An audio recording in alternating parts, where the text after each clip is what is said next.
Magandang gabi po, Luzon, Visayas at Mindanao. 12 na po ang nasawi dahil sa epekto ng Bagyong Luis, Bagyong Maymay at pinalakas na habagat.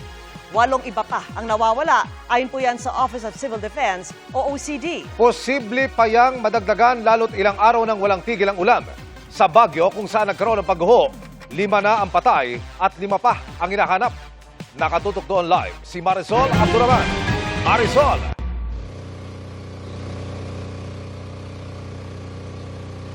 VK Emil, hanggang sa mga oras na ito, nagpapatuloy pa rin ang ngayon ay search and retrieval operation na para sa 4 pang nawawala. Dito nga sa Gumuho sa Gisad Surong, Baguio City. Sa kasagsagan ng ulan, nagkagulo ng gumuho ang lupa sa ilang bahay dito sa Gisad Surong sa Baguio City. Oh, malakas na kalabog yun. Ang alam ko parang malakas na hangin. Kaya lang nagtaka ako nung lumagapak na hindi ko maintindihan yung lagapak niya. Kaya nagtakbuhan kami dito. Agad nagkasa ng rescue operation kahit madilim at pasungit ang panahon. Maingat pero naghahabol sa oras ang mga rescuer.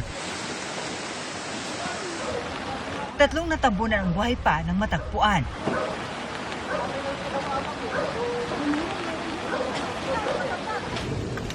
Pero 5 na iba pa ang patay na ng mahukay.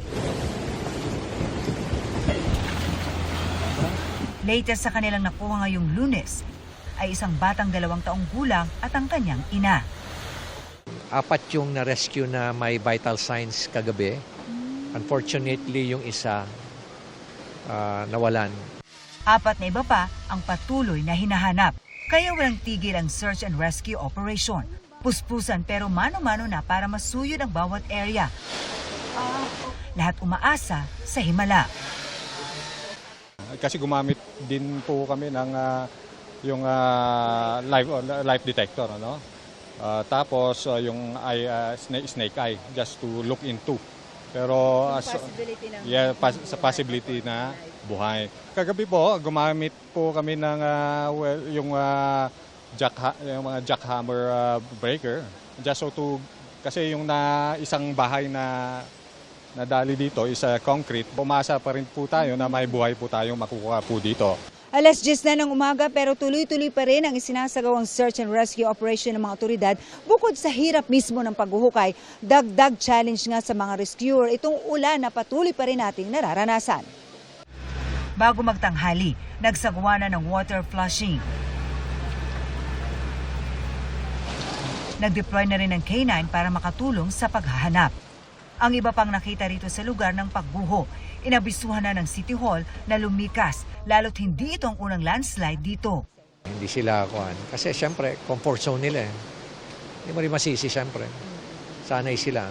Sometimes, people feel comfortable. Matagal na kami rito. Wala naman nangyayari rito. Mas malalakas pa yung mga ulan noon. Ito kasi, meron ng history to na may landslide dito no 1970s eh. 1970s, may casualty din po ngayon. Yes. 1967 ang landslide na tinutukoy na hindi malilimot ni Mang Vicente dahil ikinasawi ng kanyang mga kapatid at pamangkin. Nakaligtas naman si Mang Vicente. Sa awa ng Diyos, parang bagong buhay ulit. Yan din ang pag-asang pinanghahawakan ng kaanak ng mga nawawala sa gitna ng patuloy na ulan.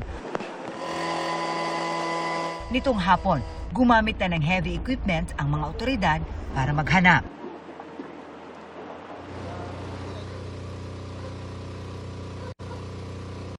Sabi ni Mayor Benjamin Magalong, hindi sila titigil hanggat hindi nakuha lahat ng pinaghahanap. Kaya wala itong pahinga, tuloy-tuloy ito hanggang mamaya o hanggang kailan makikita ang lahat na 4 pang pinaghahanap. Ipinag-utos na rin ni Magalong ang persang pagpapalikas sa lahat ng mga nakatira sa mga landslide-prone area, lalo na tuloy-tuloy pa rin ang ulan na ating nararanasan. Emil. Maraming salamat at ingat kayo. Marisol Abduraman.